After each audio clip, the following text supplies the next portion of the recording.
Pirmam kėlinyje atrodė, kad nusprendė tiesiog ateit pasiimti kelialapį ir tai, ką jie prieš savaitę kalbėjo apie tos 95%, jūs labai stipriai paveikė. Užmygdė mus biškį.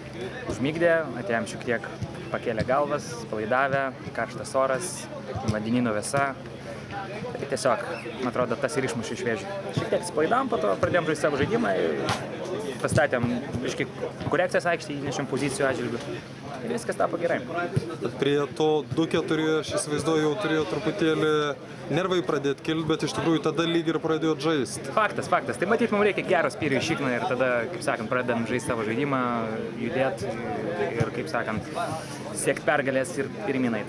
Negi prie 2-4 nebuvo tos minties nejaugi ir vėl?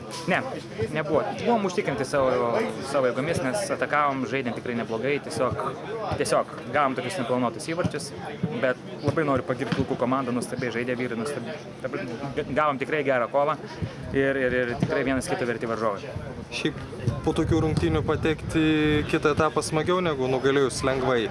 Faktas, tai bus 2 šansai siekti medalių, arba pralaimėsime, arba žaisime dėl 3 vietos. Faktas, mūsų tikslas, kaip ir sakiau, nesikeičia bent kokios spalvos medalį.